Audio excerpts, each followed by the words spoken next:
country. The kind of names we're talking about are things like hill names, river names, any kind of populated place, towns, built-up areas, whatever, mines. That doesn't include cadastral information. Cadastral information, there's another 150,000 names that we show on our maps. The reason we didn't list that over here is that we're not the custodians of that data. The Surveyor General's Office is the custodians of that data. We have submitted 57,000 names to the South African Geographical Names Committee to reapprove. It was approved by a previous body, but we submitted it to reapprove. Yeah, we've got about 200 names approved. It might take a while for them to finish the rest. They have a big problem keeping linguists there. Okay, this is just an example of the extent of the protected areas or the nature reserves. This is a national data set, what we've got from various provinces that we've put together into one. You'll notice that a lot of it's around the coast, and then there's a big jump over here, also around the coast, and then the interior. That's of course the Kruger National Park, a very well-known reserve. That's the Kalahari. It's a transfrontier park. We share that with our neighbouring country. What's the name of that park? Kalahari. It was the Kalahari Gemsbok, and then it became the Kalahari. That's what it is. K-G-A-L-A-D-A-D-I. It used to be the Kalahari Gemsbok, and then the Gemsbok was the Botswanan counter park, and now the boundaries are open. They still got customs officials, and you have to have passports and all sorts of funny goodies, but the animals can run up and down, just we can't. Okay, that gives you an idea of all the power lines, the extent of these data sets. From what you have here, what is the overlap to virtually because of the projection? Say again? What is the overlap that you have from South Africa to this? Yeah, in the borders. What do you mean, square kilometers or? Yeah, in kilometers. What is the buffer zone that you have between Oh, how far do we map over? Yes. Oh, no, the extent of whatever the 50,000 sheet is. Oh, okay. So in other words, if that sheet is there, then we'll just complete the sheet. Okay. Yeah, so that sheet will have almost nothing on it, whereas that will have a bit more. It's just really to complete the sheet. And I must say, a lot of that data is literally topographical data, because we don't always have access to things like names. We wouldn't know if a name changes. It's mostly rivers, roads, that sort of thing.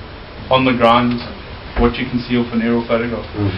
Our biggest problem with neighbouring countries is we've got to work through the ministerial office for foreign affairs. And to put a letter in through them, they have to then come to your Ministry of Foreign Affairs, and by the time it all gets sorted out, it's 3 years down the line.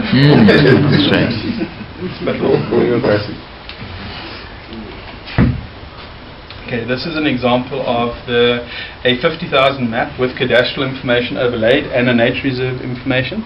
These broken lines here represents original farm boundaries, not subdivisions. We cannot show subdivisions, there will be too many of them. So, and that's that. Thank you. It's a pleasure. Got any questions? Yes, sir. Yes, sir. Sorry. Yeah, you were talking of this change detection. You said in some area you did it, and then some years back you went back and there hasn't been any change. How do you determine that? That there hasn't been any change. Based on our vector data set, we've got an existing vector data set for the whole country, and we would refly it and overlay the new imagery. We'd overlay the old vector data over the new imagery. Were you talking of features? There was no infrastructure increment or what? Yeah, a lot of it. Doesn't mean people don't live there. No, the people live there. They just they don't build more houses. They don't build more roads. They're big farms. Big farms. So, to give an idea, in this over here in Gudonia and Mia, some of these maps you can fit 3 maps on one farm. That's how big these farms are. They are massive farms. They run into thousands of square kilometers. Yeah. If I did hear you right, you said your 1:50,000 is meant for developed area. That's what you use for Do you have any larger scale than the 1:50,000? We do. We have 1 in 10,000 orthophoto maps. Okay. And what those are generally engineering maps. It's also, we would fly those areas where we know a lot of development is taking place, where they're going to build roads, they're going to build bridges, where an engineer would need that. The other map series is the 1 in 250,000 map, which is used for 250,000. Yeah, Oh, okay. that's used for planning purposes. Sure. The guys in Parliament who make the decisions use the 250. Once they've made the decision, they'll go down to the 1 in 50. We've got a lot more detail on it. Okay. Okay, in making of your map, how do you select the colors? Do you have any color code? Yes, but are you going to Carter? Yes, we are. Okay, I'm not going to answer that question. Otherwise, the gentleman in charge of Carter is going to jump on me. I'll let you know if you Yes, I want to read the software that you use For the processing of the image. The software. From the time it comes off the camera to the time it becomes available. Okay. It's something called Pixel Q. It's an Intergraph product. It comes with the camera. It's a bundled piece of software. And what that'll do, it'll do everything from stitching the images together to applying the color to balancing the color. The way they do it is in a particular job, you would go and select 15 to 20 mid-grays or just off-whites on the ground, and then it would use that to create a lookup table to balance the entire image. So that's sort of the day. Yes, sir. Because I'm sure you use satellite images too. Yes, we do. Sort of.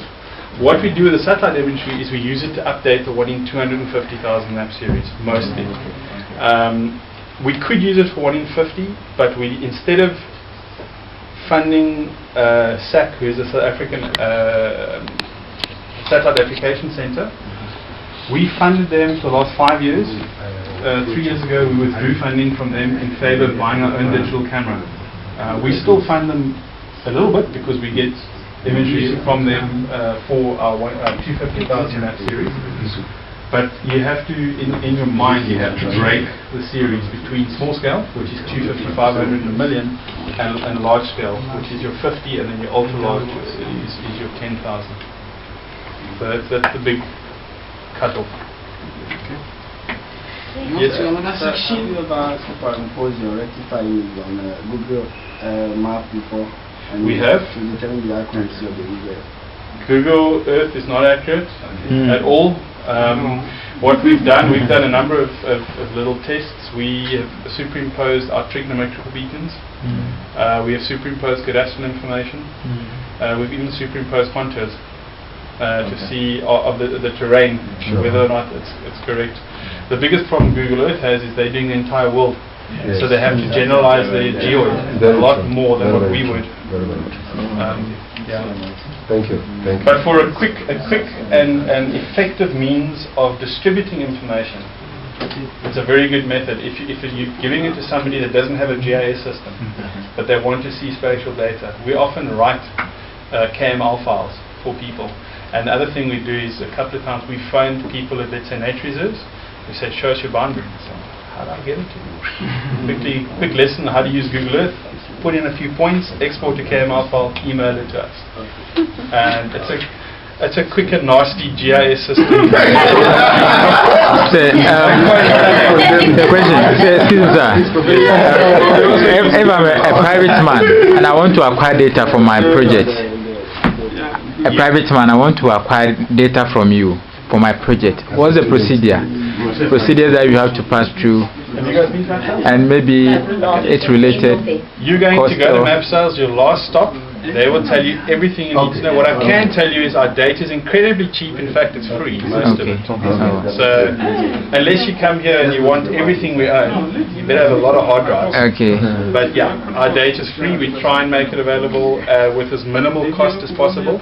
The maps aren't free. There's a cost involved in printing the maps, but all our digital data is free of charge. So Thank you. Thank you. Pleasure. Okay, thanks, Stephen. Yeah. Enjoy. Go well. Thank you.